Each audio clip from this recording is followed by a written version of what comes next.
welcome to Smashterpieces, a casual walk through the history of the Super Smash Bros. Ultimate roster. My name is Joe. And my name is Matt.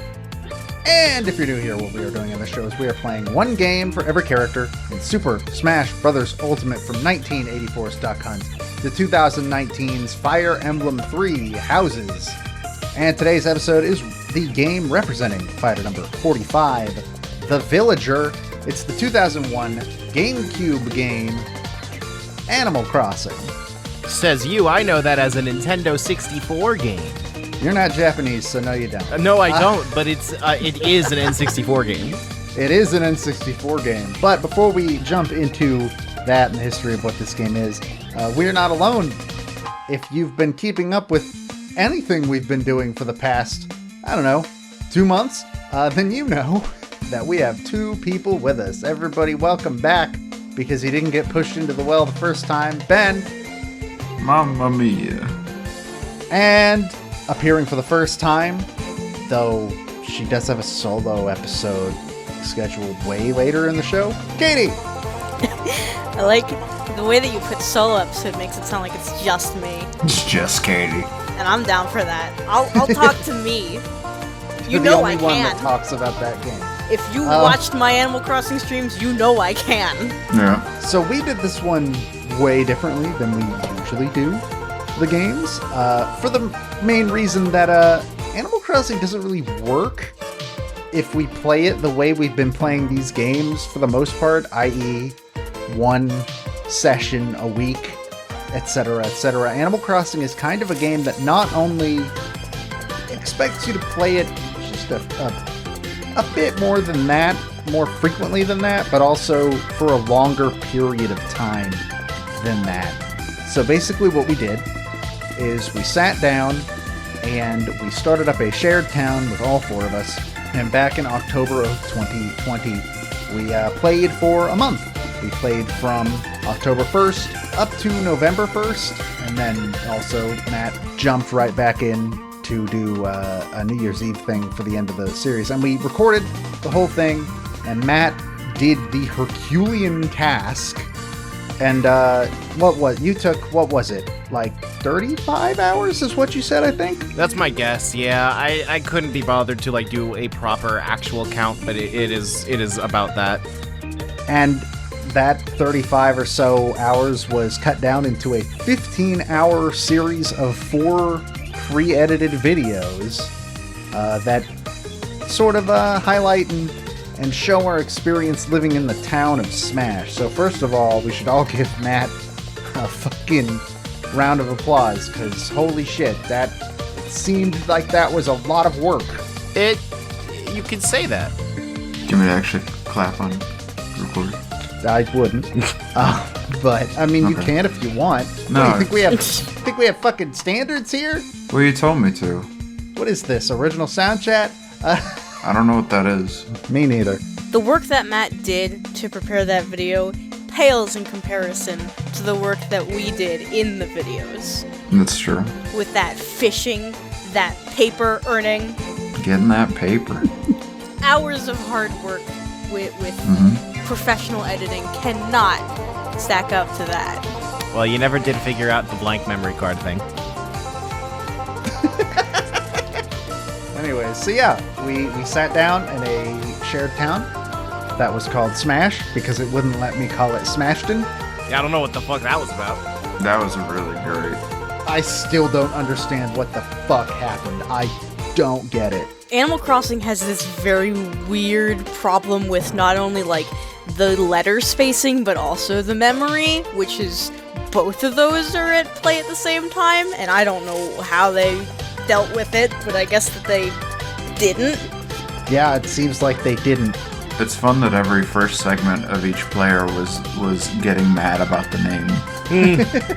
I tried to make it a little more interesting than just Smash and the universe actively It wouldn't let you. stopped. Well, I wasn't Yeah. mad about it. I was like, okay, I guess this is what we're going with. Just like, wow, great name. Like, the universe actively, put its hand in front of my face and said, you don't have enough room for any more characters. Yeah. Anyways, so yeah, you mentioned earlier, this game is very interesting in that we in America know it as a GameCube game, but as Matt alluded to earlier. It is actually a Nintendo 64 game that didn't come out in America. And then when it came over, a GameCube version, it was just the 64 game, but on a GameCube disc. Which then the American version, which had like different holidays and a couple upgrades and everything, was ported back into Japanese. Yeah, didn't it add, weren't like holidays like one of the big additions? They just had different holidays. They had more American holidays. Yeah, like Explorer's Day, and I think even like the Thanksgiving holiday probably wasn't even in Japanese.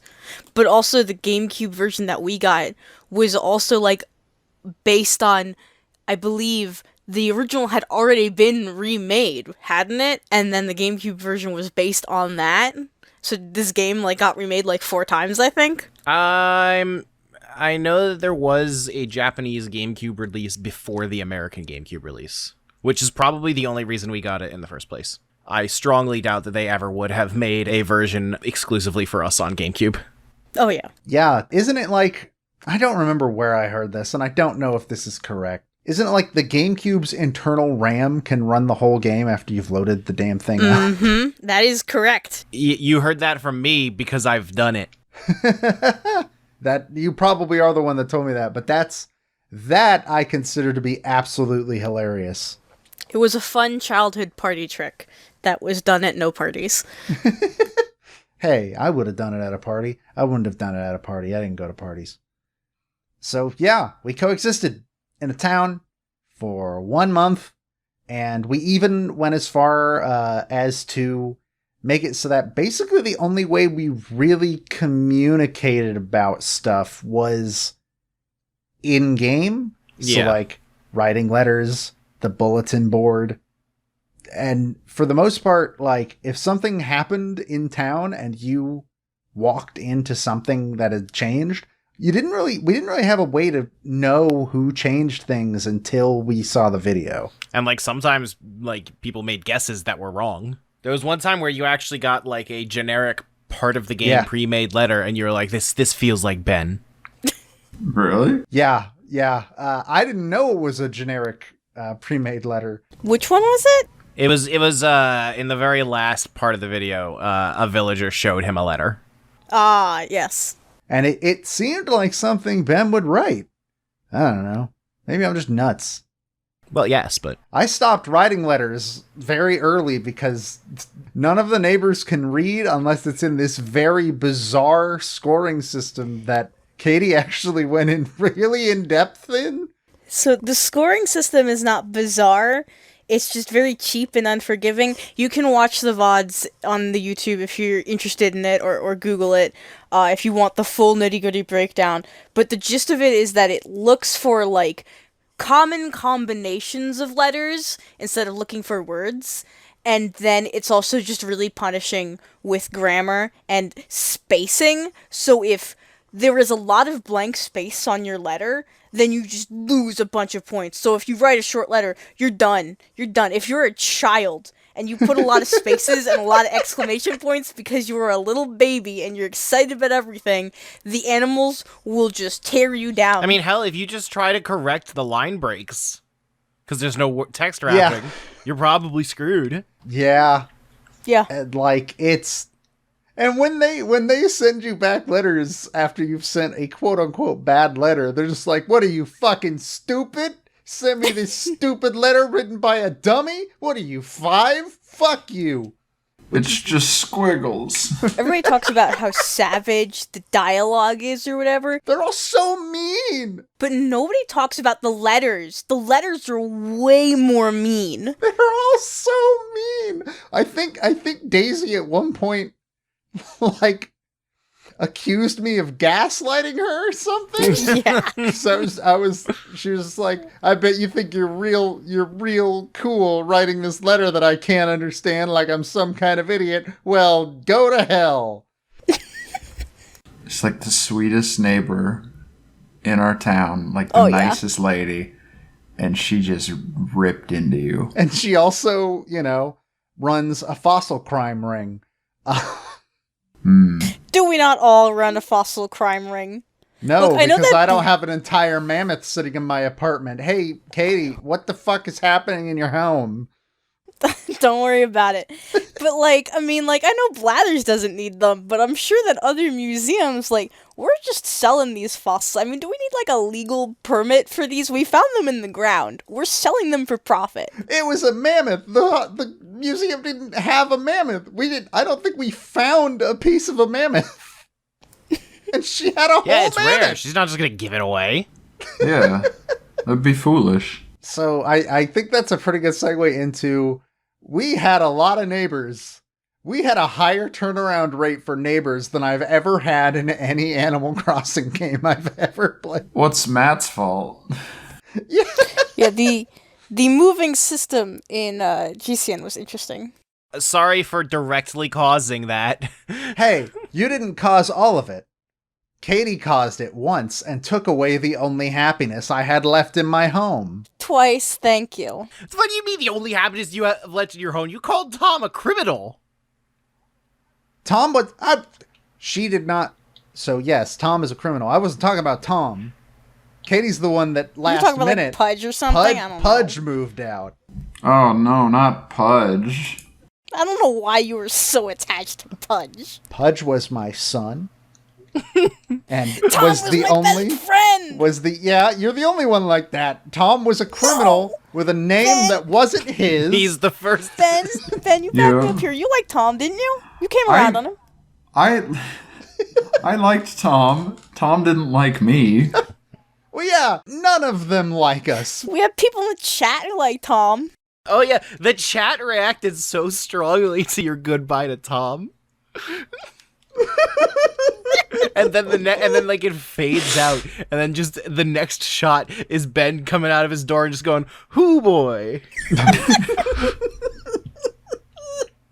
That was a very good part. I gotta watch the VODs. I loved Pudge. Pudge was the one that I had, like, a narrative going that at one point, I think I was on one of the many fetch quests that were part of this video game. One of the only things to do in this video game. That's all you can do in this game, apparently. I mean, that's just Animal Crossing in general. Yeah, but it's Kind not of. nearly as bad in modern Animal Crossing, I think. Mainly because fishing doesn't suck, and so you can do that instead. They also don't chain it as much. I'll be honest, in case anyone here is new to this, I'm not a big fan of the Animal Crossing franchise. I think that I don't like making my own fun in the way that Animal Crossing requires, and Animal Crossing on GameCube specifically gives you nothing. Absolutely nothing. Yeah. Mm-hmm. Well, like, I've known that for a while, because you generally, like, Minecraft is the same way for you. Yes, but Minecraft at least has things to do. This is true. Animal Crossing has a real problem with having fucking anything you can do if you want to play for more than half an hour.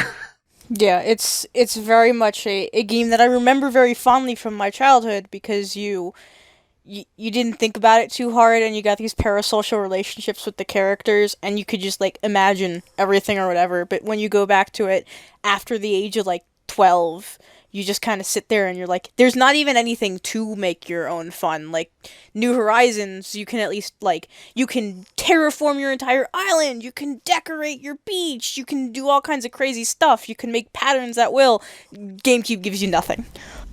Like, Joe, there's one session where you got the same exact greeting from two different villagers in one session.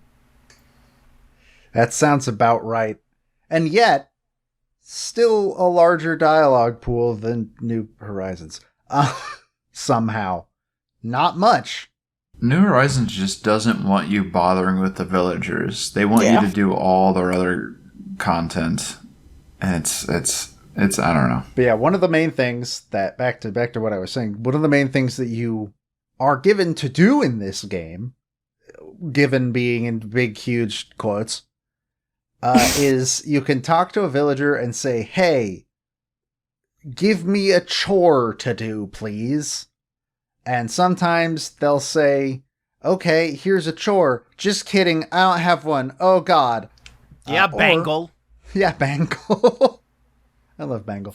I fucking hate She's Bangle. a terrible, terrible person. I love Bangle. Every time she talked to literally anybody, she got angry. And That's a mood. sometimes they'll be like, hey, can you get my cute niece's ball back? Or catch me a fish? Or more likely, the more I common am one. so sick of hearing about my cute niece that wants a goddamn fish. They'll be like, hey, sure, I lent this thing to this person. Can you go get it? And sometimes you'll go to that person and they'll say, oh yeah, I have that. Here you go. And sometimes they'll say, oh, I lent it to someone else, because nobody in this town has any respect for anybody's stuff. Especially on Halloween. Fucking hell, I'll get to that shit. This is literally all I know Animal Crossing to be. That's just Animal Crossing, baby. But at one point with Pudge, he told me that he'd lent his planner to somebody. And I made up this narrative that, like, this is the only way Pudge will remember to eat. I need to get him this planner back. Otherwise, how will he remember to satiate himself? And it went that one took you places, like, and that's like the only meaningful quest too. Like, Yeah. Yeah. You say, Joe, sometimes it'll send you on a chain quest, but the reality is that, you know, in the newer games they seem to have just done away with the chains entirely. In GameCube, almost every single quest is a chain. It's not an occasional thing. It's a miracle to get a quest that is just a one and done. Yeah. Though and like on the flip side too, like as far as like regular villager dialogue goes, it's like kind of malicious that it's all tutorials until you get that one conversation where they're like, hey, I've been thinking of changing up my catchphrase. I don't remember ever getting anything about changing catchphrases, personally. Yeah, I never got that. So Joe, you did once. Bill wanted to change Quacko, and you changed it to Ducko, and then he didn't change it. Yeah. Ducko, I remember seeing that. I was like, what a terrible, Ducko. Hey. At least make it a swear word. Hey. Well, that might be why he didn't change it, because it might have interpreted it as a swear word. It might have been like, hey, this is too close to... No, it doesn't. It doesn't care. Let me tell you from childhood experience, I have vivid memories of going to a friend's house and playing Animal Crossing. All of those animals swore. All of them. There was no filter back in the old times. They all say crud and butthole. Like, I feel like online play is when Nintendo really started thinking about, like, maybe we shouldn't let them change the catchphrase to fuck. And even then, sometimes you can still get around it, because Isabelle now in both New Leaf and New Horizons has an option where you can be like, hey, could you tell that villager to, like, not curse at me every time they talk to me? And she'll change it. They'll give you the letters with, like, umlauts and stuff over it. Yeah. Put a little umlaut over the U. That's a whole nother letter. That ain't a swear word. But yeah, it's that is the thing I think that was the most jarring to me was, hey, let me talk to these villagers so I can get to know them and their personality. Oh, they're just telling me that fruit grows on trees. You ever heard of shovels? Have you used a fishing rod, dumbass? Hey, have you seen No, those empty never. houses over in Acre B3? That was the weirdest one. Your friends can move it. That kept happening. All four of us got that dialogue after all four of us had moved in. It's just a simple if statement. Yeah, Conditionals I are don't hard. understand how that even got fucked. No, they're not. I can program one, and I'm an idiot. Yeah, but you have to bother to program them. And if we program them to have conditional dialogue to not tutorialize you, then what are they gonna say? They only have 6 lines of dialogue. They track so much stuff in that game's code. You'd think they could be like, hey, if there's 4 people living here, no more people can live here. Hey, says you. There's plenty of room in only Ben's house for a second person. I can't, I'm not zoned for, like, children. Speaking of all that room in your house, Ben. Yeah. How'd you manage that? You know, it's just like, here's the thing. When you want to, like, live a carefree life, you gotta, like, eat better, and you gotta have, like, rich parents. I don't know, is that what those business articles always are? Like, here's how I took a year off. And Don't forget that you have to, like, skip, like, your morning coffee or something. you gotta skip your morning coffee. You don't need to spend $9 every morning at Starbucks that we all spend. If you just cut out your morning frappuccino from Starbucks and just sell 8 barred knife jaws at once, you too. You just gotta be the child of a fracking empire, like I am. I think it's legitimately incredible to me that you got 2 coelacanths and didn't sell either of them. And still got the furthest in upgrading your house, and then never, ever even moved your stuff into the next corner. You just left it there.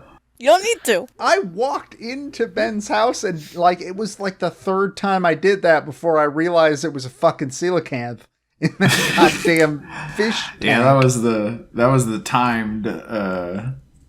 timed surprise. It was like, eventually someone will notice this, because I'm not telling anyone in the chat. Hey, speaking of fishing, fishing in this game's really bad because literally one thing.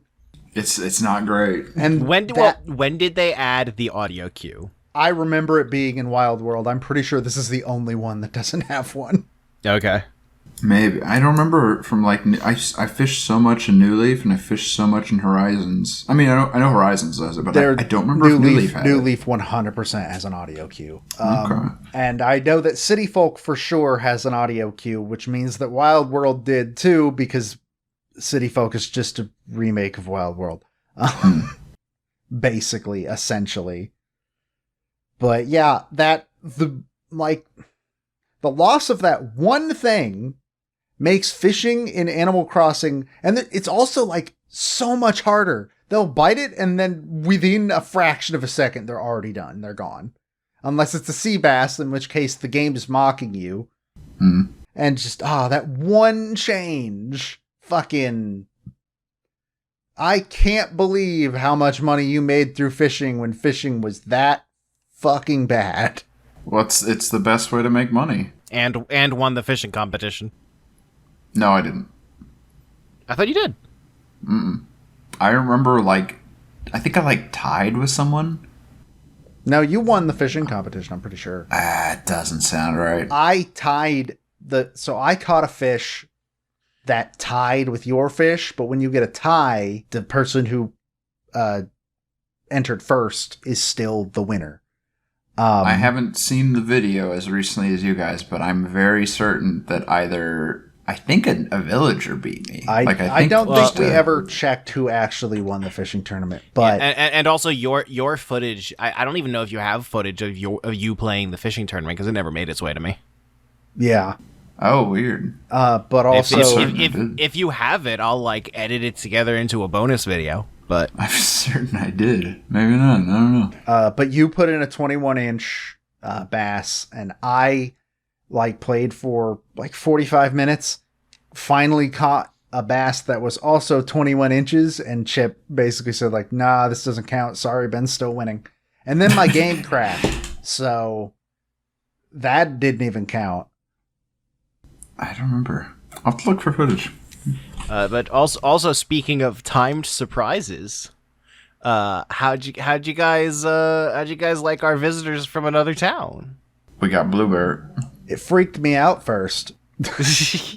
Your reaction to it. Okay, so there's 2 things about your reaction. Number 1, it's fucking hilarious to watch. But number 2, it was literally the very next line of dialogue after you decided to stop reading lines of dialogue. Yeah. and you can see like my expression change of like, wait, what? Yeah. It was I'm looking. I'm so mad. That's how close we came to you, like reading the line out and then just going dead. It was like. It was like seeing a phantom from my past emerge from the ether. Because that was a town we had in like fucking 2013. Yo. Oh yeah, it was old. It wasn't even our last town. And it's fun. Was it our first one? It was our first one. Okay. I don't So, even like- remember what the second one was called. I think we just did Gallifrey again. No, it was just Okay, called good. Florge.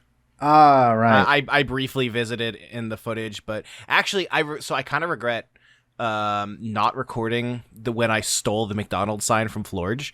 I literally did not record when I did that, and it has the top tier Nook shop. What? What? It has the top Nook shop. What? How? Did we really play for that long that time? So here's the thing. It had the second highest Nook tier shop when I got there, and then I bought a sign. And then when I came back, it was the top tier Oh shop. my god. We were that I love close. that. Holy shit. Katie played a lot in one of the towns. I played a little bit, but I was just fishing. But I was so excited for when someone would finally see the word Gallifrey appear on screen, because once I confirmed that like Blue Bear and Mitzi had moved over, like every time someone uploaded footage, I looked at it. Perfect. I think that moment is like a real highlight of the whole thing in general. It was a lot of fun. See, the benefit of being the editor is that you can plan moments like that. Yeah. I from literally before we started the first recording, I had planned that cut back to me going into gosh. Gallifrey. And yeah. I don't know what else to talk about. Catching bugs is relatively the same. It feels kind of less satisfying for some reason that I can't put my finger on. I loved it in New Horizons, but it's not even different here, but I just don't know why I don't like it. I just didn't see a lot of bug. I think it was just because of the time of year. Summer's like you the big bug time. Well, yeah, I kept seeing bugs on the trees and thinking like, oh, is that a beetle? And then I'd catch it and it's a cockroach and there were 5 bells. Yeah. Nope. October just kind of sucks for bug hunting. So something that I kind of feel overall is that while it is true that I just generally don't like playing Animal Crossing, I don't enjoy the franchise. What I do like about Animal Crossing is the way that you interact with other people in it. The first month of New Horizons, I actually had a lot of fun with because it was everyone all playing together doing stuff online, and that was really cool. And then as soon as that started tapering off, I just never played the game again. And every time I've like actually tried to jump back into it in a single player way, I don't care about it. And playing the original Animal Crossing this way now, kind of the way that it was always meant to be played, but no one ever really did play, I found that to be really engaging. Even though I guess I found the footage. I found watching the footage a lot more engaging than playing because I ran out of things to do really fast. But watching the footage of this Animal Crossing world, where it was really us living together in this town that was evolving and communicating within the town and exclusively within the town, And like that narratives that started forming and all that. that was a really special kind of experience that I really liked seeing that happen. And it's a shame that the modern Animal Crossing games are set up with the assumption that you're only going to play online, and there's really like they're actively hostile to people that are playing in the same town. So it's this experience that's just kind of gone now. And it's convenient that the one game that is best for it happens to be the one that is most physically able to be played the way we did, mailing a memory card back and forth every day. But Thanks, USPS. but it's just, I wish that there were more games that could be played like this, that could be played in, you're just kind of coexisting with friends in this cool way. And even games that are set up that way don't tend to really scratch that itch for me. Games like Minecraft, you can do it, but because of the way that the game is designed, you're kind of incentivized to be nowhere near each other. I don't think that there are many games like the original Animal Crossing that say, you've got this tiny little space and you all have to share it long term. And I wish that there were more. And like that is the case with like future Animal Crossing is still the strongest when it is built around a community. Like you said, New Horizons was the best when everybody was playing it. Also probably didn't help that we were, trapped inside. Came out at a very particular time in the world history. But like that's always been the thing with Animal Crossing that I have experienced. I think this is the most I've played GameCube. Like we played a good amount with the other two towns, but I think this one is the one that kept my attention for longest because there was a timeline that we could follow. But it is always like that brief window where everybody's playing, and eventually at some point I'm sure there will be like an update where people sort of get into it again, and that'll last like a month, if that. But that's always when Animal Crossing is at its strongest. Yeah, and without that stuff, even, I mentioned there's a lot of fun that you can make for yourself in New Horizons, but once the community around it kind of falls apart, there's not really much incentive to keep having that fun for yourself. Like, one of my favorite memories of early New Horizons was going around visiting all of my friends' towns, and they would give us tours of what they did with their island and what they did with their house or whatever, and I was like, yeah, once I grind out the bells, I'm gonna do cool stuff with my house, and I'm gonna do cool stuff with my island. And by the time I got even close to that, everybody had stopped playing, and it's not like I was gonna ask people to come onto Animal Crossing to come see my town when it was done. When was the last time you guys loaded up New Horizons? Recently. While watching footage. Yeah, is the question opened it at all or played long enough for the autosave to trigger? Because those are very different questions. Let's say played long enough for the autosave to trigger. Probably since like May. I think Halloween is the last time I loaded up Animal Crossing New Horizons. I checked in for a couple of holidays, like Halloween, Thanksgiving, and I think I did Christmas. But other than that, I tapered off in the summer. Ben, when's the last time you did? I played a few weeks ago, just because I hadn't touched it. I think I stopped touching it like around June or so, because I played every day for like 2 or 3 months. Yeah. I caught a few fish that I hadn't gotten yet, and said hi to my many wives, and didn't play for it was like maybe 20-30 minutes. Yeah, and that's kind of what New Horizons is now. It's taking up like 20 gigabytes on my Switch just to be opened occasionally for a couple of minutes. I never even did the terraforming. No, like by the time I got it so late. Yeah, by the time you get it, you don't really want it. It was so daunting of like, I guess I'll fix the island now because it's a mess, and like the randomized generation is a shit show. And moving the buildings is a whole ordeal. Oh yeah, screw that. I'm just not to get too into a totally different game, but like terraforming in New Horizons comes so late, and for it to be remotely useful, you need to be planning around it from minute one. Yeah.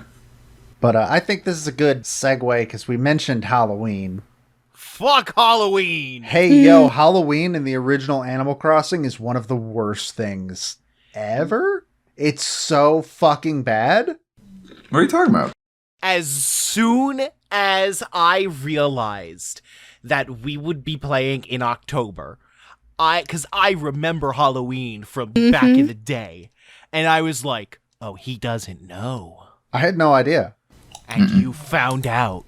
I didn't know either. I had a fine time. Halloween was. We know you had a fine time, Mr. Yeah, Fine it was, Jack in 2 minutes. That's how it works. I never found. I never found Jack. Oh no, yeah. You see, what you're supposed to do is you're supposed to go outside, talk to Jack, and then I guess that's log it. off. And log off, I guess. And then you go home, eat some candy, and I mean, you have to dress up. You see, you didn't dress up. I was Guy Fieri. Look, here's the thing. Here's the fucking thing. Animal Crossing Halloween pulls the cardinal fucking sin of a game that is largely built around the things you own, being it actively destroys the things that you own. Mm-hmm. Because fuck you. The only good thing And to there's come no out recovery for those things either. Literally no method of recovery. Oh yeah, you can't get them back. So basically, you can buy for the entire month of October. Well, for like half the month of October, you can buy candy from Nook, and you go and you buy that candy, and then you go around on Halloween. And if one of the villagers that isn't Jack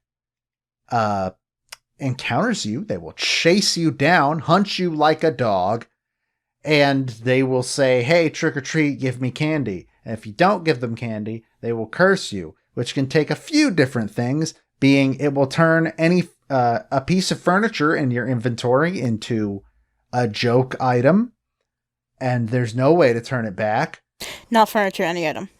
Oh, any item. Cool. Any item. Including the candy. furniture guy.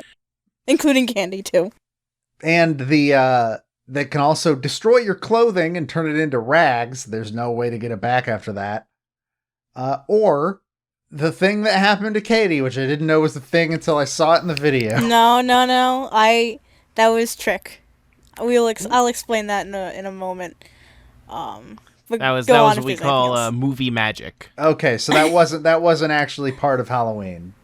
No, that was a bit. That was a narrative. Okay.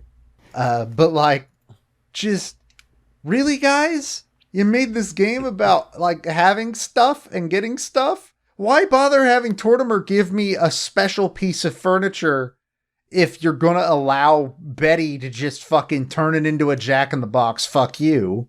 So when I was young, small baby child, Halloween and Animal Crossing genuinely scared me.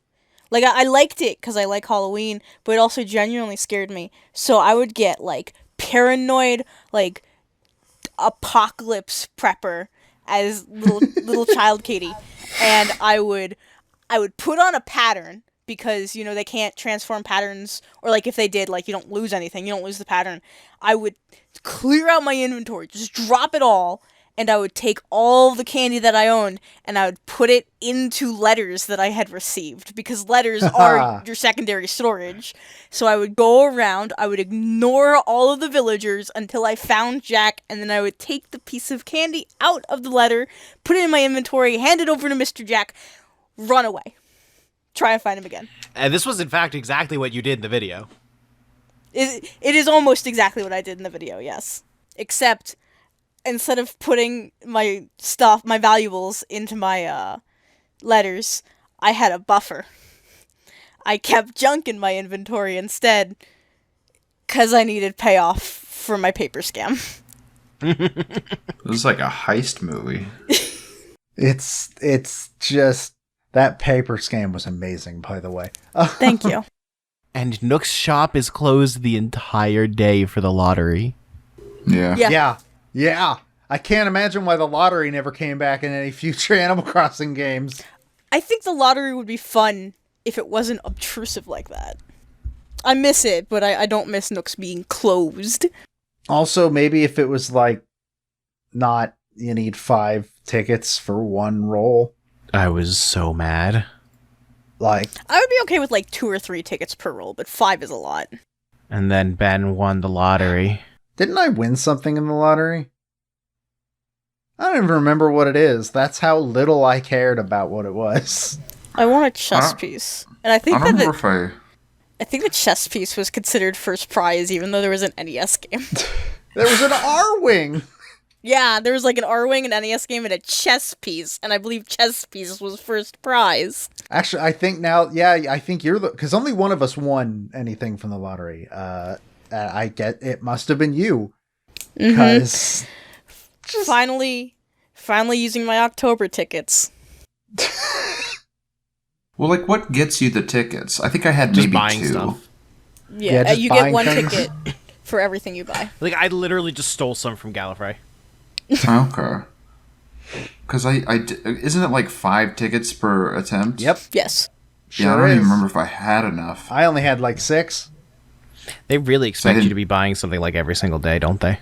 Yeah, They do. if only Well- Nook sold anything worth a shit at any point. If This only he entire paid way more through. for what you sold him. In like later days, in later games, I would buy everything. Like I'd go into this New Horizons. I'd go into the store and I would clean house if it was shit I didn't have yet. Yeah, but in New Horizons, we were able to start in the time when tarantulas were a gold mine that we could. Even without Turnips. the tarantulas, I don't think I ever got Tarantula Island, but like you just get paid so much more for stuff in New Horizons. Like even shells, like I would sweep the beach every day, and I came to GameCube like that's the strat, and I gave the man a shell, and he was like 40 bells for 3 of these, and I'm like, what? No. I love where it's like you take a fish up to him and he's like, I will give you 6,000 bells for this fish. And you take him like, I don't know, a bookcase, and he's like, this is 500 bells. Grandfather at some point slaved over that bookshelf. He carefully engraved it. There's a beautiful design on it. It's got like, it used to have like gold inlay on it and everything. And then Nook takes a look at it and he says, this is worth less than a traffic cone. And then spits in your fucking face. Which traffic cone he sold 2. And they were both such a hot deal. I really missed the turnip market. Well, I think When I it's checked in on- It's in Animal Crossing GameCube. Yeah. Is just it? None of us Yeah. played on a Sunday to Oh, see okay. it. I'm busy on Sundays.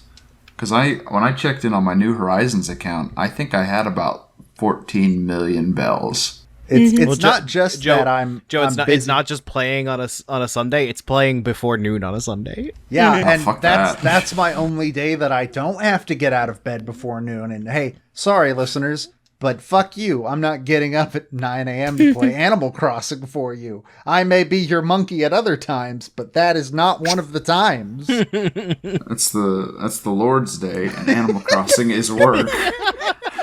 You're not supposed to work on the Lord's Day. no. Jesus said I it's do. okay. Jesus said it's okay. He said it's chill. He was like, "You're gonna catch all these fish, and I'm gonna make these people think I multiplied a bunch of fish, Ben." Okay, Jesus. Oh It's a God, duplication glitch. Your podcast is sacrilegious now. Sorry. motherfucker! It always we talk was. about Castlevania on this show. It was already there. Yeah. May I issue a quick correction to our VOD footage about selling things? I do want to say one of the few things we gave the game shit for that it didn't deserve, not that it makes things better, was that after the VOD aired, somebody who watched it contacted me and they were like, I thought that you could sell multiple things. I was like, no, I'm pretty sure they introduced that in Wild World. And a couple hours later, they sent me a screenshot of their brand new Animal Crossing I'm save so fucking where mad they about this. selected everything in their inventory. It's just So here's the thing. The fact that 4 adult people played the video game and did not figure out that was a thing means that's not on us. 'Cause That's it's- on Animal Crossing. It's I'm X dumber and Y. than a child. It's X and Y, and you don't do anything else in the game with X and Y other than writing. That's a different franchise. Those buttons aren't even on a Nintendo 64 controller. They're not. Yeah, what were The- I guess they'd be the C buttons. I don't fucking. Or Why would they they use didn't the C have it. buttons for that? Or they didn't have it. I don't fucking know. It would not have stopped me from like 1,000 times a day starting to sell an item and then hitting cancel like just- an Alzheimer's patient. No, I relate to that one. Ben, that's just the video game Yeah. experience. Let's be real. I don't know what was wrong with me. I was embarrassed watching that footage again. I had a similar thing where I kept opening the map when I wanted to pick shit up, and I still, or when I wanted to open my inventory, I would keep hitting the button that opened the map. How many times did you guys fucking pick stuff up when trying to run when you can run with the shoulder button? You can run with the shoulder buttons? I didn't know either. I did not know that. See, this is why we should have talked to the neighbors more. They would have tutorialized all this. they would have told us. Can't you run with the shoulder buttons in New Horizons? I never tried. Oh, now I'm I don't trying right know. the fuck now. Don't you auto run in New Horizons? I think so. No, I think because... No, I don't know. Maybe. I genuinely don't remember, and this game came out, more recent than the one we just played. This is the problem when we're playing on an alternative, super legitimate version of the game, as opposed to when you'd have the game case and you'd read the little book. Oh, you read the book? No, you wouldn't. You're a child. You're a child. No, this is what would happen if we were Ben, playing there it are legitimately. PDFs online. I mean, I don't know. I don't know how to open Listen, the PDF. listen, Mr. Kojima, and your fucking the codec thing is on the back of the box. This is what you do when you're a little child and you go buy a video game. On the car ride home, you have to read the whole booklet because you're so excited about your new video game. No, you don't. You have to wait. I never did that. Wait till you get home to open the shrink wrap because your mom doesn't want you to put trash in the car. You put it in your pocket like a Look, little gremlin. I'm pretty sure this was before they added the basic reading ability is needed to enjoy this game warnings, so I didn't know how to read those booklets. And I still don't. I'd be sitting in the car with the seatbelt over my face because they're not for children. I'd be excitedly looking. I'd look at every little page. Oh man, when I got Final Fantasy X, oh man, I'd be poring over like, oh, this is the options menu. The next great American Look, novel. I didn't swear, but Look, it's what you do because you can't play the game yet, but you have a How new video far game. was GameStop from your home? You think we had a GameStop? Ben grew up on a farm, Matt. You drive half an hour to the nearest Walmart, and that's where video games live. Look. We got a movie theater when I was like 17 that wasn't an hour away.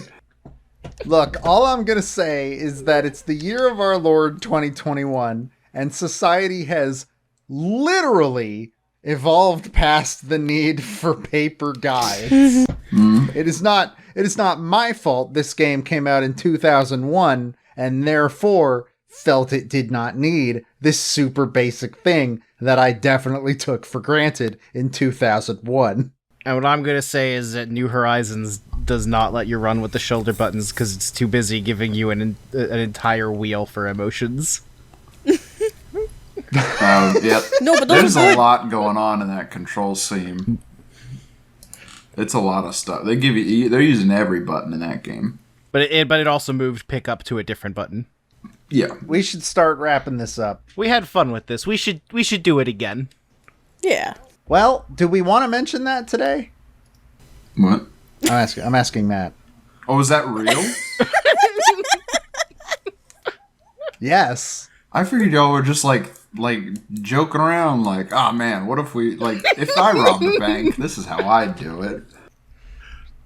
Why was your example of robbing a what the fuck? Well, like it's a criminal activity designed to like hurt people. This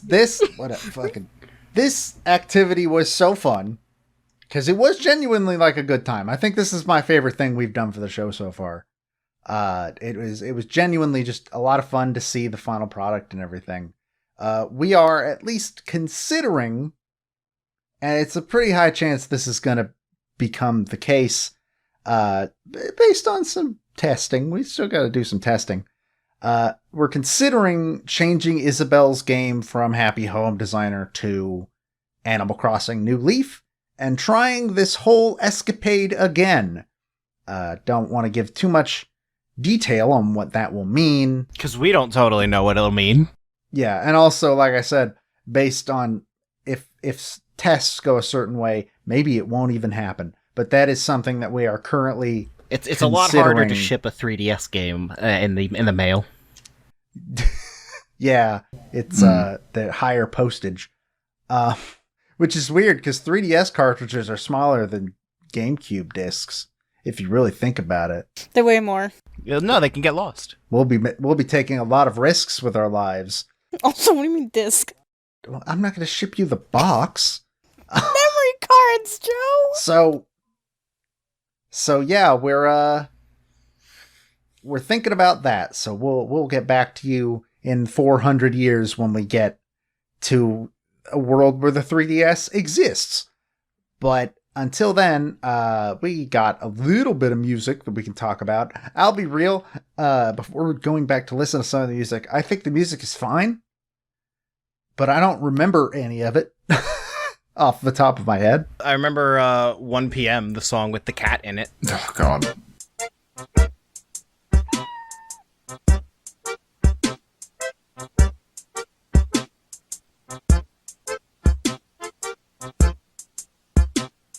It's all very distinctive and unique, but also very forgettable, and also, I think, the exact same sound fonts and general audio aesthetic of Paper Mario.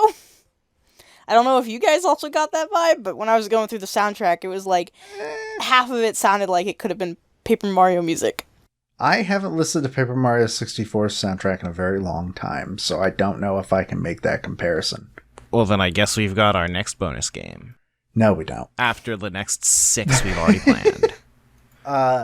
So like, you say that they all share kind of the same aesthetic, except for the fact that 2 a.m. is like a manic episode. Oh yeah, that's a second win song. Oh, yeah.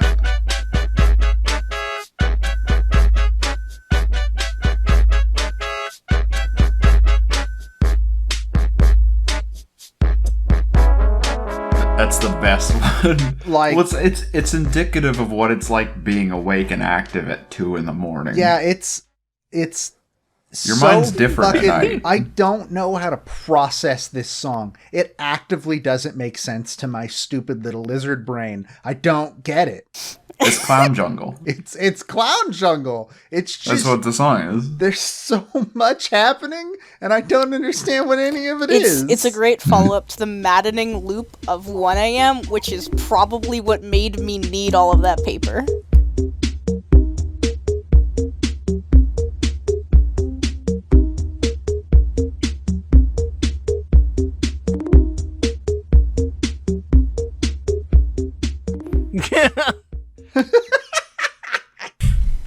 Well, it's followed up by 3 a.m.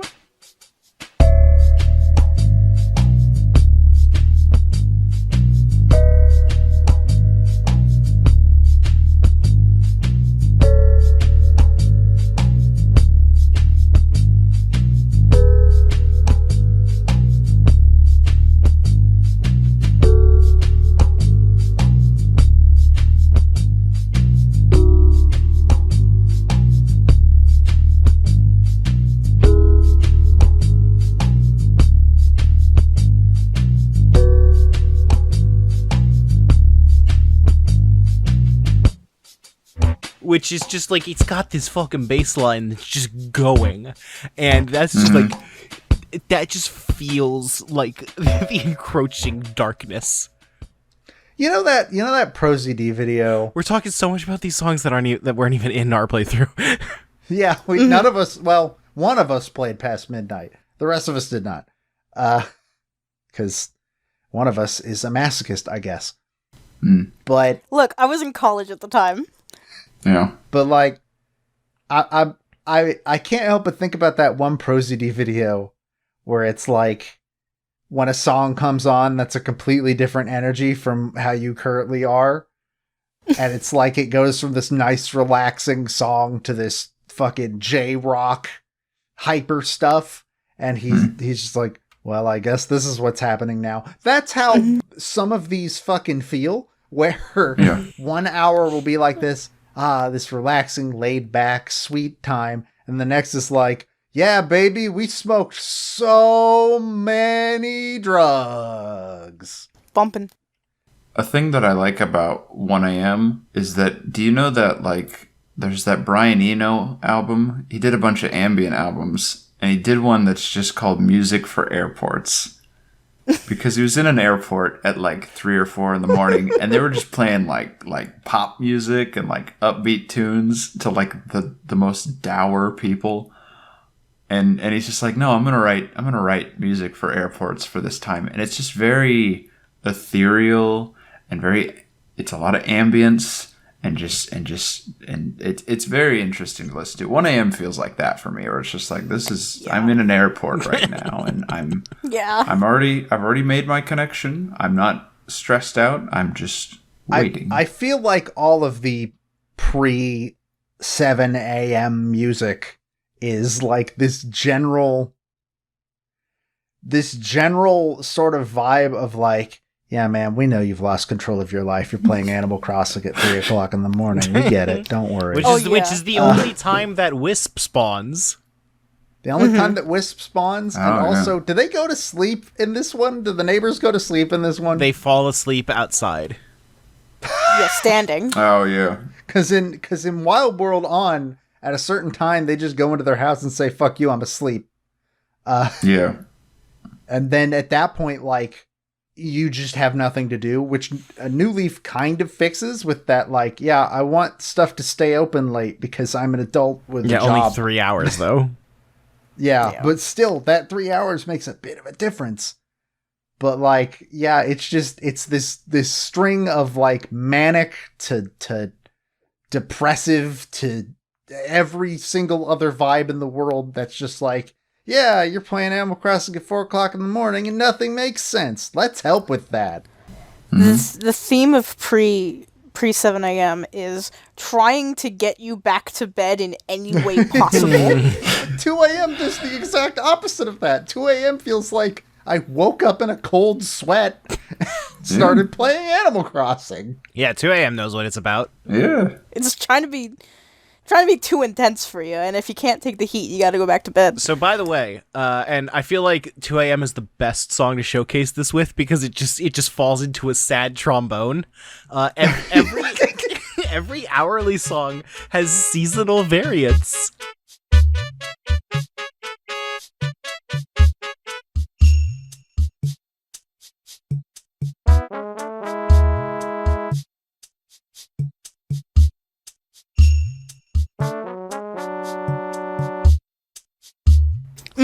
Oh, yeah. Yep. I've never actually, looked into them. But not rain like the later ones for some reason. Yeah, there's a cherry blossom Yeah. and a winter variant.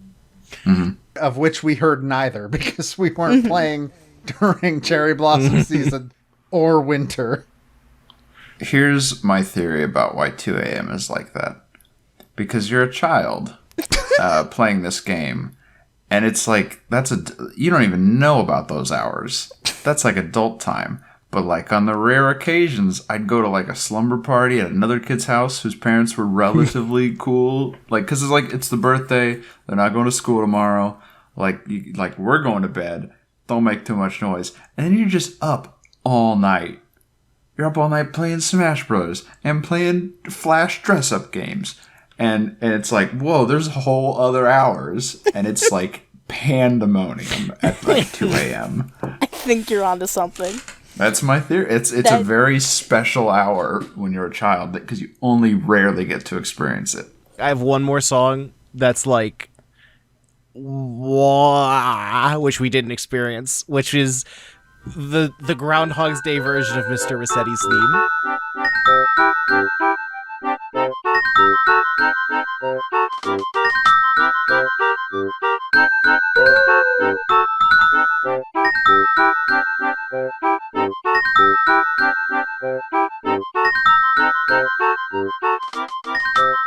Oh yeah. I didn't know there was a I just put it in our chat. Oh no. Okay, that's a thing that happened to all of us. I'm not even familiar with his. I guess I've heard his normal theme once or twice. Oh yeah, I've heard his normal theme. Unfortunately, Mr. Rossetti is dead now, but No, he Yeah. saves you. He brings you back to Every places if for some reason you would ever want that. every character that doesn't that doesn't like physically appear regularly in New Horizons is dead. Sao Joan is dead. Chip is dead. Whoever the fuck ran the bug catching contest before that is dead. But let's talk about music we did get to experience that was less of a existential crisis in Animal Crossing form. I really liked 7 p.m.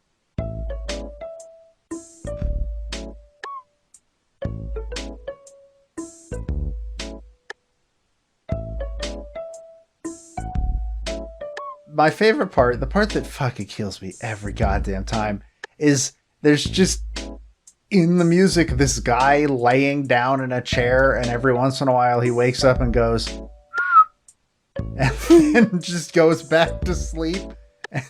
It's kind of like the cat meow we mentioned earlier in 1 p.m. But it's just, for some reason, just this lazy whistle just fucking killed me every time. It's so dumb. Yeah.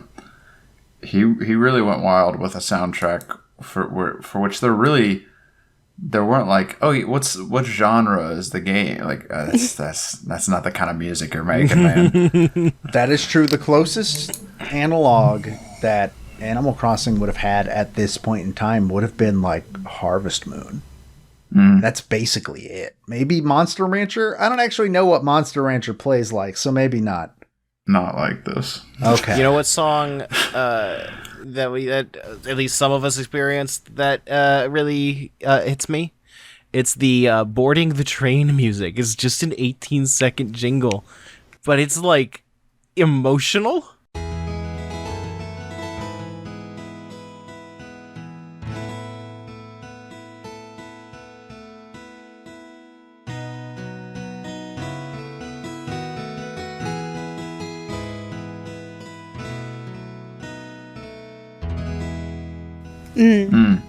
There are about 3 different tracks that you go through during the process of boarding the train. All of them are fantastic. They are I all didn't get very, on the train.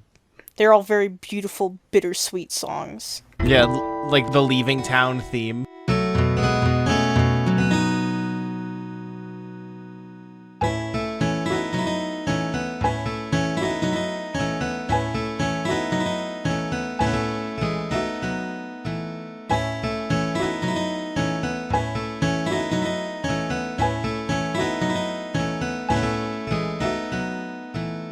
I didn't hear any of this. I was raised from birth to not board trains because they're dangerous. That's my excuse. Nerd. Oh, this is nice. Do you want to talk about another song that's kind of got a weird, chill, sad vibe to it, like a farewell? Let's talk about Nook at Closing real quick.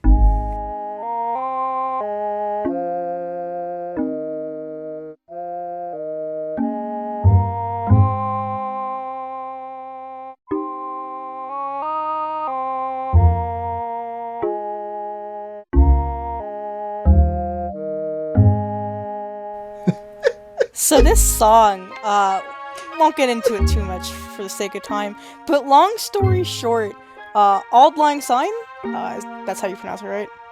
I think so. Yes. Auld Lang Syne, yeah. Auld Lang Syne, brought to Japan through music textbooks and stuff, and was given words that associated it with like goodbyes and graduations and things like that. So in Japan, it is very common to mark when a store is closing their music to get you the fuck out of that store and tell you that it's closing time is Auld Lang Syne. And they carried that tradition into Nook's shop, where 10 minutes before closing, it will play this little lawyer-friendly version of this folk song. Lawyer-friendly version of this public domain folk song that they use during New Year's. Yeah, like that song is public domain. They're not gonna pay to use it, so I don't understand why. It is an incredibly old song. They have that. I only became aware that was a concept in Animal Crossing in New Horizons, where it sounds like Timmy and Tommy are writing a letter from the war to their loving wife who's dying of typhoid or something. I don't know. That's what happened in war, right? Singular wife. Like, Yeah. Yeah. Don't judge Timmy and Tommy's lifestyle. Her name's Tammy.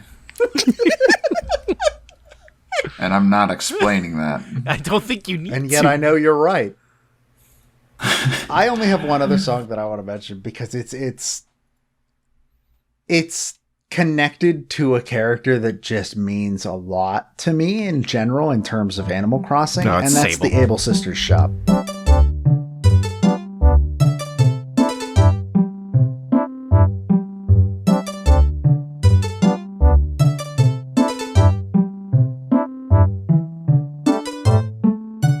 Sable is my favorite Animal Crossing character.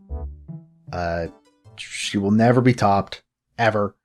I absolutely love Sable, and I love that she is one of the only characters in Animal Crossing that builds this narrative over the course of getting to know her. Granted, it's the same narrative in every single game, like almost word for word. Not New Horizons, where they just got rid of it. No, she still has to warm up to you in New Horizons. But there's certainly, it happens a lot faster, I feel like, in New Horizons. Mm. And like, I don't know, Sable's always meant a lot to me, just in general. As a kid, it was like one of my first experiences as a child of like, this is a character that I can talk to and get to know and like actually sort of feel like I'm becoming friends with this person and I'm helping this person be a bit happier in life. And I don't know, that was very meaningful to me as a kid. And the fact that I'm pretty sure this is like one of the only songs that has stayed the same throughout the series. No, I think, well, has Nook's Shop stayed the same? I don't think it has. Generally, but, it changes with his different store variations, so. Mm-hmm. But, like, the Able Sisters is still the same, better midis as it goes on, but, like, it's the same song They did still. rearrange it, but... Yeah. But it's still the same basic tune. And yeah, I just really, really like the song, and I associate it a lot with very, very nice childhood memories of Sable and the experiences I had with that as a kid. Yeah, I sink a lot of time into pattern making, so it's a very calming work song, and I've always associated the string chords with, I've always associated the string notes with, the sewing machines and the pattern making. Mm-hmm. It just feels appropriate. Do you guys have favorite KK songs? Not really, but I picked out a favorite in case I got asked. What was I'm your not favorite? really crazy about the ones in this game. When I was going through the KK songs, I was taken aback and surprised by KK Gumbo.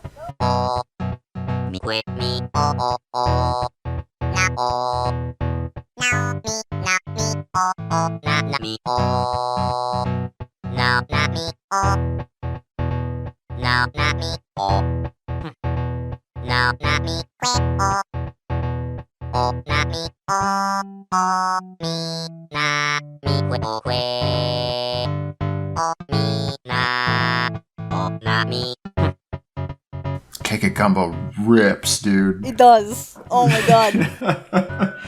KK Gumbo is fucking rad. Here's the thing. KK Slider, when listened to without the context of knowing what Animal Crossing is, I assume, one of the worst auditory experiences you could potentially have in life. Well, the live ones, yes. But at the same, the live ones, but I like the live ones more than I like the air checks for literally every single KK Slider song. Yeah, I'm not big on air checks. There is no air check that I actually like more than him actually playing the song. Because, like, once you've sort of gotten into the groove with, like, Animalese and all that, KK Slider doesn't sound that bad. For me, my favorite song on KK Slider's discography that's in this game is Rockin' KK.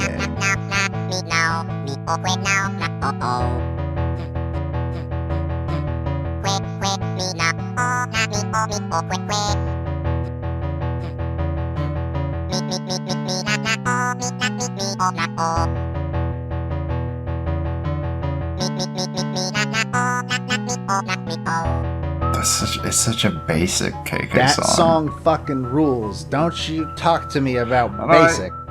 I like it. It's just I don't know. I like KK Western.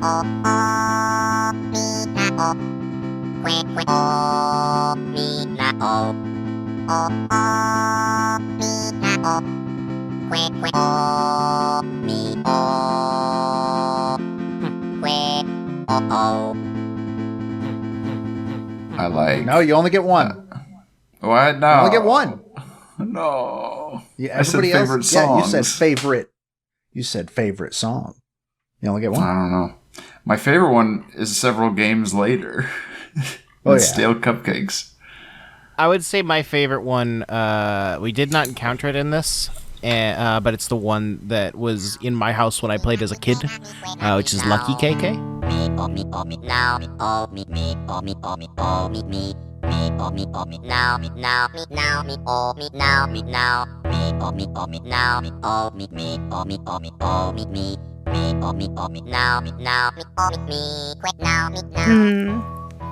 Good memories. That's a good one. That's the Irish themed one, isn't it? Yeah. Yes. Yeah, that one's pretty good. I like that. I was kidding, Ben. You could say your second one if you want. I like 2 days ago.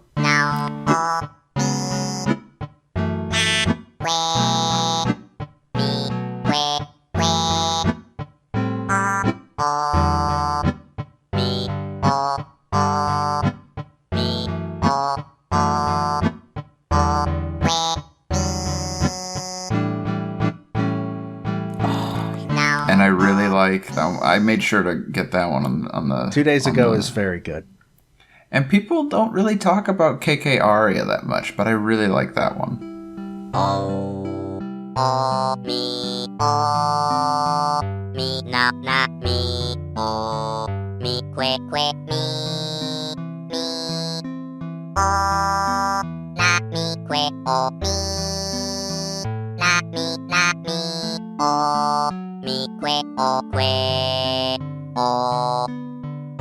But yeah, KK Slider is this weird thing where, like, you can listen to it and know, like, oh yeah, to a normal person, this is unlistenable. This man's voice is so shrill. This dog's voice is so It's shrill. like those little automatons. A little bit, yeah. Like, it's weird, but, like, getting in the groove and sort of having a connection to the world of Animal Crossing for some reason, especially if you've been playing since you were a kid, for some reason, your brain just says, no, good, actually. This is what he sounds like. This is a good singer. But I don't got anything else to say about Animal Crossing GameCube. Does anybody have any... Oh, wait, Matt, what's your favorite KK Slider song? Oh, wait, no, you said it. Fuck, you said KK Lucky KK. He likes KK Bubblegum.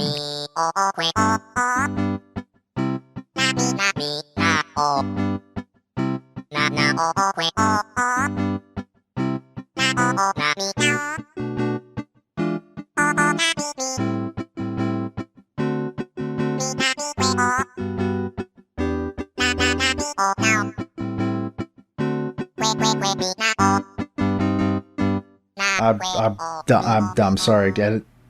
I completely it's too forgot. late. My brain is fried. Too late. Ben already followed up on it. It's not getting edited out. That's fine.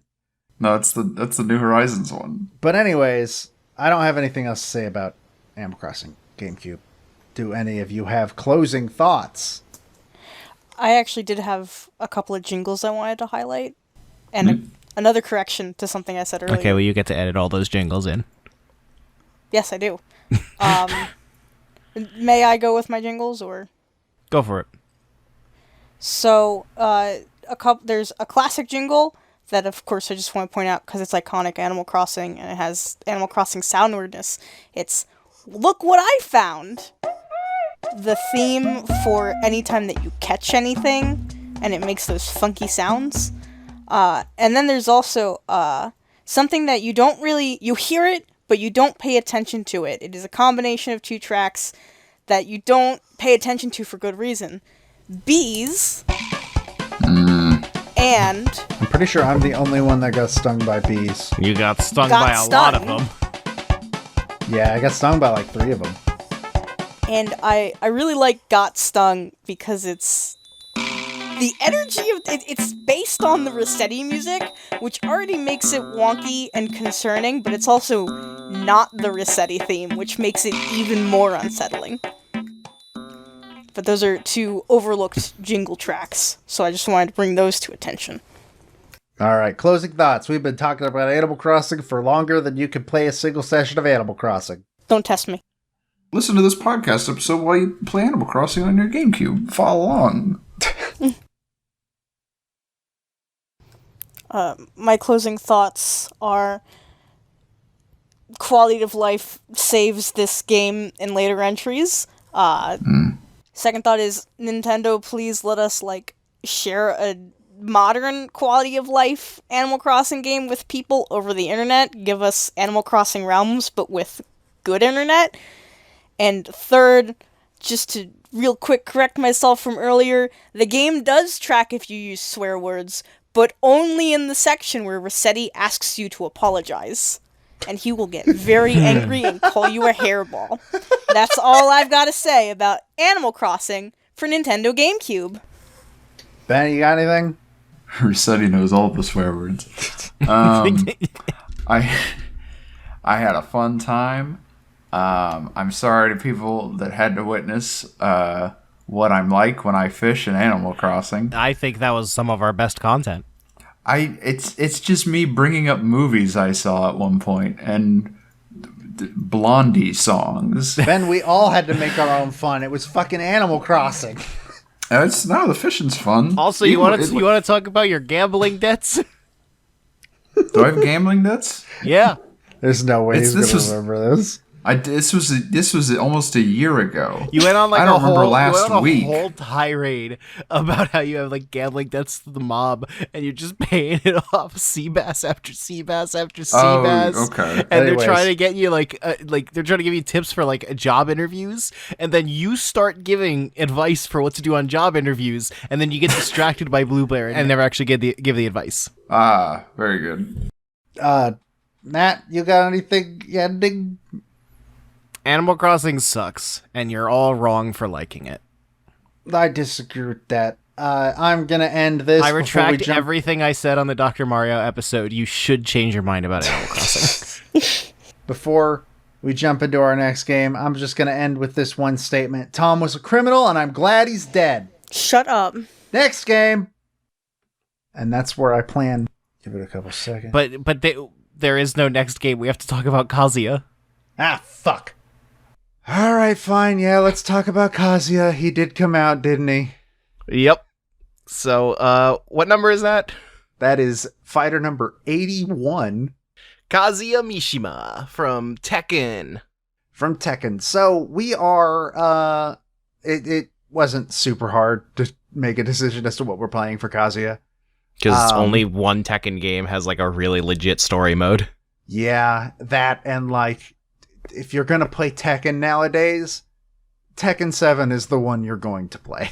I think also the stage is from Tekken 7 specifically. There's at least a very overt reference to Tekken 7 that Sakurai called out during the Mr. Sakurai Presents video. Interesting. I don't remember that, but I believe you. I was very tired when I was watching that video. It's when he mentions the inscription that's in the floor. Oh, I think I do have vague memories of that. But yeah, we're going to play Tekken 7. God, another fighting game, first of all. But also, you think I don't feel qualified to talk about fucking Street Fighter or King of Fighters? Tekken is going to eat me for breakfast. Well, we've got a couple years to practice. Also, goddammit, Sakurai, you found the only way to get me to pay money for Tekken 7 that doesn't have Kiryu in it. Come on! So we probably should practice it a little before we get to it, so we're not going in totally blind. I mean, that's 300 years from now, so... Because I've heard climate change is that going to kill us all first. I've heard that last fight is rough. But I don't think boy. neither of us is going into this completely blind, though, because we've both watched the Super Best Friends Let's Play of it. I haven't actually. I thought I watched that, like, with you. No. I didn't watch their Let's Play of that. Every fucking game on this list I've played and you haven't. Is there a single game left that I won't have played by the time we get to it? Dragon Quest might be the only one. That I've never played Dragon Quest either. I guess Pokemon Conquest. Haven't I've played also that. never played Pokemon Conquest. But, like, I'm looking at the list and it's like legit. Mother 3, Crisis Core, Wario Land Shake It. Yeah, Have you there's played no Punch others. Out? I mean, no, but it's Punch Out. There's not exactly a deep, rich story for me to react to. Yeah, but I like Punch Out. Mother 3, I believe, is the only one. Mother 3, I think, is the only game on this entire list that you've played and I haven't. Pretty much. Of the games left over, at the very least. So yeah, Tekken 7. I'm gonna get my ass kicked so fucking hard. Like, just watching the breakdown of what Kazuya could do in Smash made my brain begin to overload. I haven't touched Kazuya yet. I'm afraid to touch Kazuya. Well, Sakurai did a good job of putting Kazuya into the game because he still plays like a Smash Brothers character if you just do the normal button inputs that you would do in Smash Brothers. Like, playing him like any other Smash Brothers character will work. You just won't do everything he has. But it's not like Tekken, where if you try to control it like a normal video game, then Then fuck you. Yeah. Go to hell. But my understanding is that Tekken is basically Octodad, so Oh, I like Octodad. Okay, cool, I'm in. yeah. When's Octodad gonna be in Tekken 7, Harada? Come Do on! you have any idea what I mean by that? Or are you going to follow up on it? I or? have no fucking idea what you mean by that, and I don't want... Well, no, I do want to know, actually. Is it... It's that punches and kicks are, like, dedicated buttons? Each of the 4 face buttons is a different limb. So, like, one button is always the right arm, one button is always the left arm, that kind of thing. Okay, I think I knew that, but not in any, like, large amount of detail. We only have one left. I don't like that. I I have, like, a deep existential terror thinking about that. and the fact also that it's terrifying that it could be fucking anybody. It could be anybody. And it's probably going to be a Pokemon. It's probably gonna be a Pokemon. All I wanted is to not be a game that came out after 2019 so that we don't have to say that the show is ending with 2019's fucking Pokemon Sword and Shield. Anyways, that's all I have on Kazuya. Can we talk about the next game now? I guess so. Perfect. And that game is representing fighter number 9, Luigi, which is super weird that we're going from fighter number 45 to 9 to 40 after this. But it is the 2001 GameCube game, Luigi's Mansion.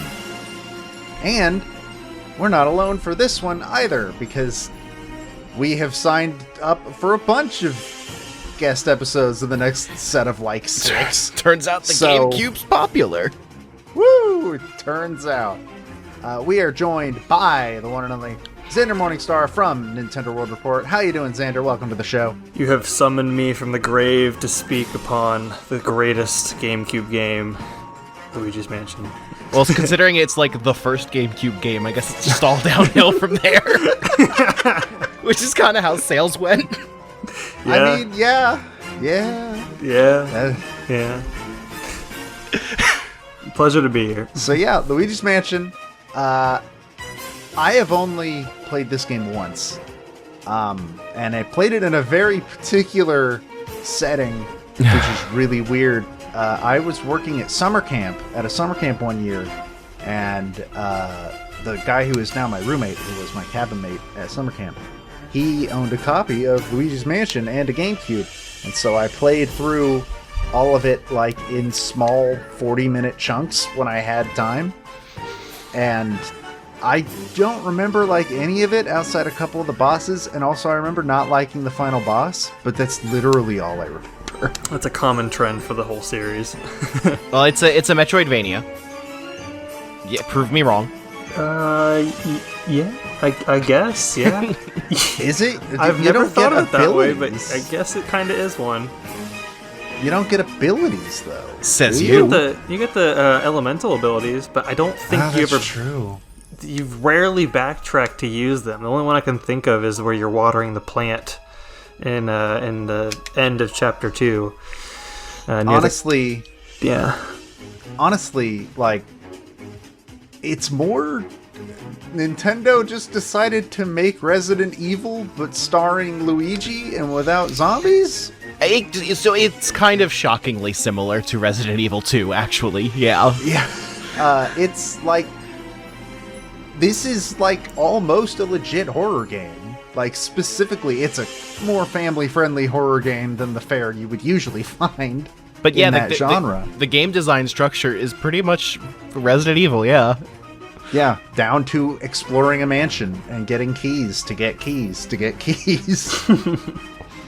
I'm really looking forward to playing this game again. I never finished Dark Moon because I did not like it. It's a long game. I made it to the last sequence, and just after like an hour of struggling with it, I was like, this is not worth it. I'm not enjoying myself. I did finish Luigi's Mansion 3, though, and I did enjoy Luigi's Mansion 3, but neither of them I have enjoyed as much as I feel like I enjoyed this one, the original. I concur with that. Luigi's Mansion 3 sparked something in me that I haven't really felt since the first one, which I guess is just saying I didn't feel the same energy in Dark Moon. And I think Luigi's Mansion 3, it was onto something. It was getting there. It's a fun game. But yeah, there's something special about that first one. I think it's definitely an uncontested opinion for the most part that 2 is the weakest. Yeah. I'm also kind of, I think I liked the first one the best. I don't like think 3 was bad or anything, but it kind of had that problem that I have when I play The Sims, where it's like I enjoy it, I have a good time, and one day I turn it off and I'm like, okay, gonna play more tomorrow, and then I never play it again. But I did think that it was succeeding more than it was failing, which was not really what I would say about 2. But I like Luigi's Mansion 1 a lot. So Luigi's Mansion, it's very much kind of a technical showcase for the GameCube, and it's kind of weird to think about it in that way, I think, because a technical showcase combined with Nintendo is just like, it's a weird thing to think about. But it is a game that was made first and foremost to show off what the GameCube could do, both in its controller with the dual analog sticks and the analog shoulder buttons, but also in its graphical capabilities, which the elemental powers, you can really see that in. So it's a bit unique as far as Nintendo games go, and I really like it. Yeah, the dust effects, especially whether you're vacuuming like things, a bunch of dust will appear off of it, or the cobwebs will get sucked up into the vacuum. Yeah. You're right. That is a very you can tell they put a lot of effort into that, and I kind of like the water in Mario Sunshine. I think that it still looks good to this day. It's kind of impressive. Mm-hmm. And yeah, it's coming right off the N64. It's such a huge improvement too. Mm-hmm. So it's just like at the time it must have been mind blowing. I say that as though I wasn't there, but I was very young. So likewise. And it's not even just the dust either. Like the dust, the particle effects, and all that is super impressive for that time. But like, hey kids, if you don't know this, one of the first things you find in Luigi's Mansion is a mirror that works. Yep. That you can see Luigi in. It's actually a gameplay mechanic too. Yeah, like at that point in time, that's insane. There are games that come out today that can't get mirrors to work. Not to mention the ghosts themselves. Like, they look like ghosts. They're transparent. They glow. They have a lot of particle effects. Like, there was nothing like that at the time for the most part. I mean, I don't know that Luigi's Mansion was the first game to ever have that stuff, but it was certainly the first Nintendo game, and it was nothing like that on the Nintendo 64. Yeah. So I'm very much looking forward to going back to it so that I can. Do you get to pick up Toad and shoot him in this one still? No. No, you don't. Oh, I'm sorry. That's a Dark Moon in Luigi's Mansion 3 thing. I don't even remember if you could do that in Dark Moon. I thought that was a Luigi's Mansion 3 exclusive. I think you can do it in Dark Moon, and now I'm questioning myself. Yeah. You might be able to, I don't know. I know Luigi's Mansion 3 for sure, which means I guess by default that game is actually better than this one, so I take back everything I said 5 minutes ago. Toad deserves to be a bullet, and I am the gun. Are you planning on playing the GameCube original, or are you going to be playing the 3DS remake? I will be playing the GameCube original personally. Okay. I'm probably going to do both. Yeah, I believe we talked about earlier, Matt was voicing interest in, like, doing both. Though, are you going to, like, play the entirety of the 3DS game? Well, so every now and then on this podcast, we have a thing that we do called stalling, where a certain game has to happen at a certain time. So it kind of depends on how much time we need. My primary playthrough will be on the GameCube, and then past that, who knows? It's a mystery. Well, I don't remember if it has online. I thought it did, but you could both play it together on the 3DS, because I believe Guigi is in that as well.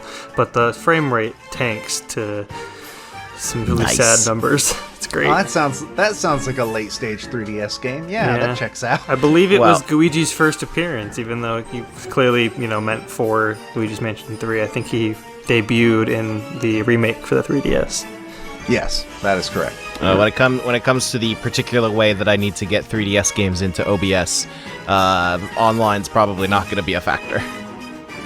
He's gotta hook it up to a really, really long video cable that reaches all the way to Nintendo. I can also legitimately have my 3DS stream to my router over Wi-Fi. That's what I did for Star Fox. Yeah, but that didn't work out last time. Yeah, I don't think I'm doing that again. Star Fox. Got to Andros and the game started running at 3 frames a minute. Look, just because. I don't have it just because. I don't know where I was going with that. So yeah, I don't really have anything else to say about Luigi's Mansion before we play it. I'm excited. I like horror games a lot, and the fact that Nintendo at one point basically made one will never not be super bizarre to me. They've published them before. Eternal Darkness was published by Nintendo. They own that IP. They publish Fatal Frame now. Fatal Frame has something to do with Nintendo, I think. Yeah, I guess. We don't know anymore. But, they've never really sat down and made their own horror game, in-house, and Luigi's Mansion is the closest they've ever come. And so I have a warm spot in my heart for this. And even though they've done 2 sequels and the a bunch of mini games and it was a Nintendo Land and there's an arcade game, stylistically they've never really gone back to the very first one. They definitely changed it, and kind of gets into that greater conversation. This was the first big 3D game on the it was the first game on the GameCube, and it was back in 2001, so this is kind of way before they really had established the Mario brand going forward. But by the time they got to Dark Moon, I think things had really come into their own, and going forward, they've adopted what Dark Moon did. Plus, Next Level Games was the one who designed the series going forward. So it's not just that they made a horror game, but it's kind of the only one like it that they've ever done, which I think is really interesting.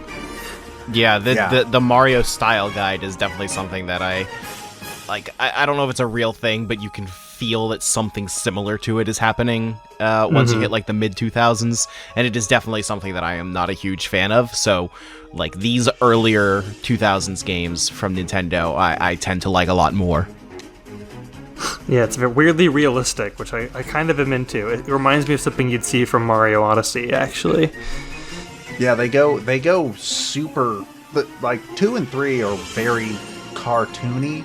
And this one is obviously still cartoony. It's a fucking Mario game. You're playing as Luigi.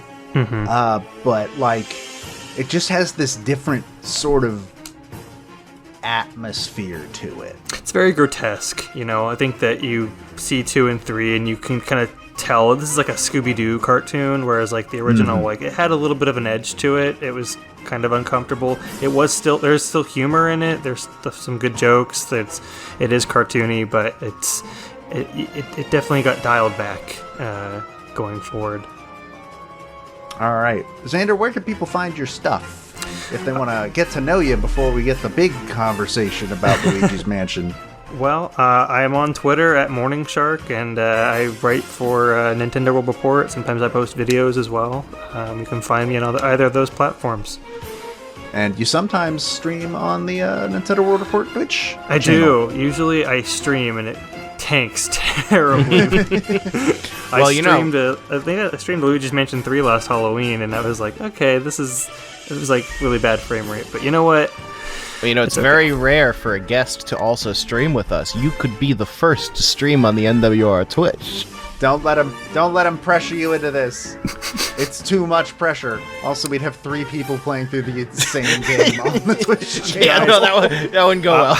You say that, but I honestly have played this game. I think this might be the game I have played the most, not in number of hours, but in terms of like how many times I've beaten it. Because granted, it is a very short game, especially once you've beaten it once. You can every run through is subsequently faster. I think this is probably the game I've beaten the most in my lifetime. So if you need me, I think my record is 3 hours, 3.5. I have to double check. Damn. But yeah. That's one stream. Damn. Yeah. Damn.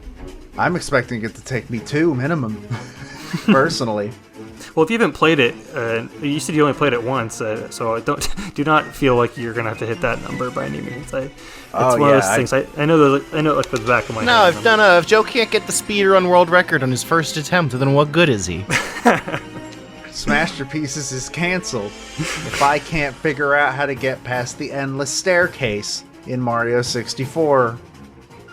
I don't know where I'm going with that joke. Anyways, you can follow Smashterpieces at Twitter, on Facebook, technically I guess, and on YouTube we are under the name Smashterpieces. On all 3 of those things, the YouTube especially, that's where you can find VODs for all of the streams that we do over on twitch.tv/Nintendo World Report.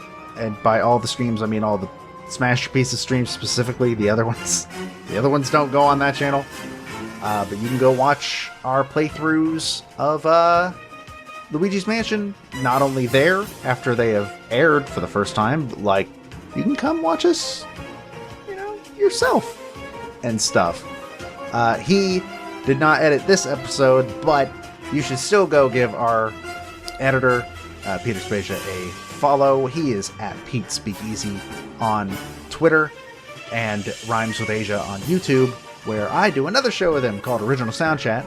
That is basically, if you like the part of this show where we talk about the soundtrack, it's a whole show that's that. Yeah. You can follow me at StringPixel on Twitter. You can follow Matt at Grimace Do Menace. And I think that's it. You know, if you don't want to play the game, if you want to save yourself some time, Joe, you could just watch my recreation of the whole game in Animal Crossing.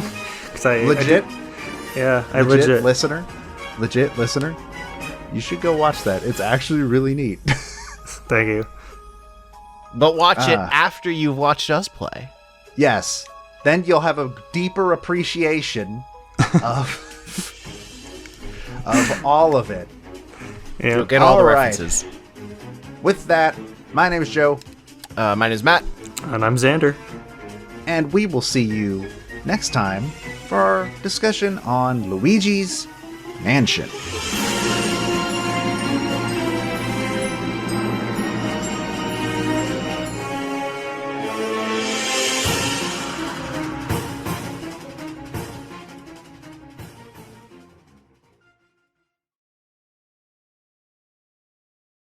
Anyways, that's all I have on Kazuya. Can we talk about the next game now? I forget exactly how you opened up the. Oh, you gotta say yes. I set this up. Don't worry. I think.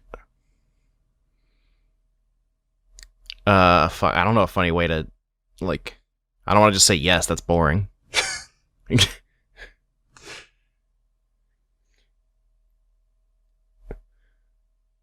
What did I, fuck. I'm trying to remember exactly how it ended. Wait, how what ended? How the episode ended? Yeah, how the Animal Crossing part ended. Well, I said next game, and you said we got to talk about Kazuya, and I said fuck, and then that's why I entered into this one with fine. I guess we'll okay. talk about Kazuya.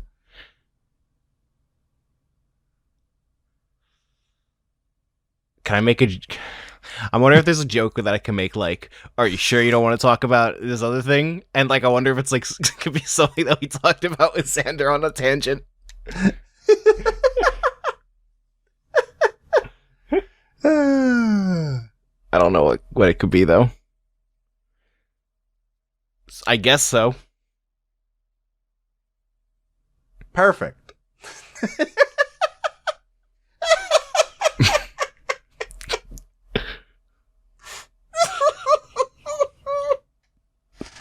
I'm stopping recording.